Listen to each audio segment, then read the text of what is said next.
এই শেখ হাসিনা এবং তার দোসরদের রাজনীতির অন্যতম হাতিয়ার ছিল সংখ্যালঘু ইস্যুকে রাজনীতির হাতিয়ার হিসেবে ব্যবহার করা। আমি বলি, তারা রাতের অন্ধকারে কালনাগিনী হয়ে সংখ্যালঘুদেরকে ছোবল মারত, দিনের আলোয় আবার তারাই ওঝা হয়ে ঝাড়তে আসতো। যতগুলো হিন্দু পরিবারের উপর হামলার ঘটনা আছে, যতগুলো মন্দির ভাঙ্গার ঘটনা আছে, নিরপেক্ষ তদন্ত হলে বেরিয়ে আসবে এগুলোর সঙ্গে আওয়ামী সরকারের দোসররাই জড়িত ছিল। এখন আর সেই নাটকের নায়ক নায়িকারাও নাই, বাংলাদেশে সংখ্যালঘু নির্যাতনের নাটকও নাই। ওরা আবার রোদ পেতে আছে, সুযোগ খুঁজছে, আবার সংখ্যালঘুদেরকে অন্ধকারে এসে সাবোটাজ করবে, সংখ্যালঘুদেরকে বাড়িঘরে অগ্নিসংযোগ করে আবার বাংলাদেশে সাম্প্রদায়িকতার বিষ বাষ্প ছড়িয়ে দেওয়ার পায়তারা চালাচ্ছে। আমি সংখ্যালঘু ভাইদেরকে বলি, ইসলাম এক উদারতার ধর্ম। ইসলাম সংখ্যালঘুদের সর্বোচ্চ নিরাপত্তা দেওয়ার ধর্ম। আল্লাহর নবী যেভাবে সংখ্যালঘুদেরকে তাদেরকে নিরাপত্তা দিয়েছেন, কিয়ামত পর্যন্ত কোন নেতা, কোন ধর্ম প্রনেতা, কোন সামাজিক নেতা আমার নবীর মতো সংখ্যালঘুদের নিরাপত্তা নিশ্চিত করতে পারবে না। হিন্দু ধর্মাবলম্বীদের উপাসনালয়ে রক্ষিত কোনো মূর্তি নিয়ে আমাদের কোনো কথা নাই। আমরা তাদের কাছে ঈমানের দাওয়াত দেই, স্বেচ্ছায় ইসলাম গ্রহণ করার আহ্বান জানাই, কিন্তু তাদেরকে তাদের ধর্ম ছেড়ে দিয়ে তাদের ধর্মীয় উপাসনালয়ে মূর্তি রাখার ব্যাপারে আমাদের কোনো বক্তব্য নাই। তোমরা তোমাদের মূর্তি পূজা করো, তোমরা একত্ববাদের দিকে আসলে জাহান্নাম থেকে মুক্তি পাবে, অন্যথায় তুমি তোমার ধর্ম নিয়ে তুমি থাকো। আমরা তোমাদের সংখ্যালঘু হিসেবে মুসলিম দেশে অবস্থানকারী তোমাদের সকল ধরনের নিরাপত্তার দায়িত্ব আমরা গ্রহণ করেছি। 5ই আগস্টের পর বাংলাদেশের মানুষ দেখেছে এদেশে কোনো সাম্প্রদায়িক সংঘাত নাই।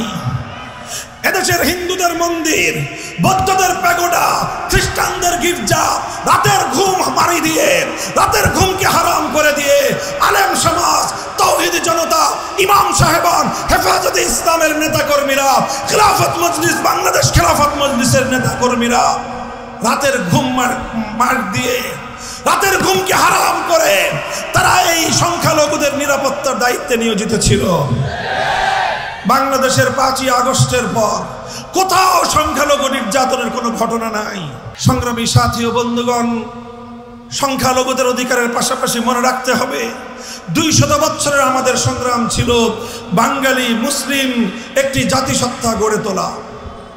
কাজেই 90% মুসলমানের, 90% মুসলিম জাতির যদি তাদের সেন্টিমেন্টের প্রতি, তাদের ধর্মীয় আবেগ অনুভূতির প্রতি শ্রদ্ধা প্রদর্শন না করা হয়, কোনোদিনও বাংলাদেশ এগিয়ে যেতে পারবে না।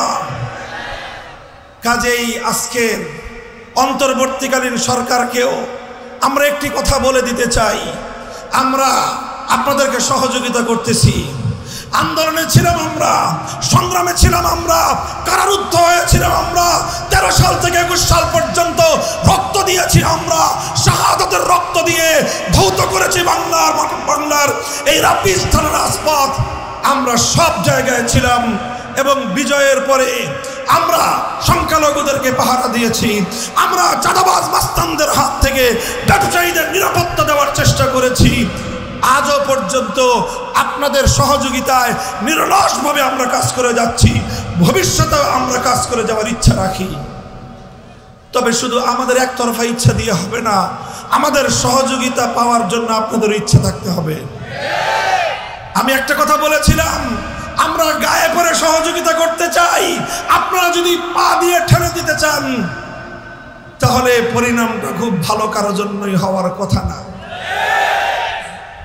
আমি নাকি কড়া করে বলি, নরমাল করেই বললাম, আরো নরম করে বলতে আমরা জানি, কিন্তু আবার প্রয়োজনে আমরা বজ্রের মতো গর্জনা দিতে জানি, আমরা আপোষের হাত বাড়িয়ে দিতে জানি, আবার গাদ্দারির কাঁধের উপর আমাদের হাত উত্তোলন হতে এতটুকু কেঁপে ওঠে না।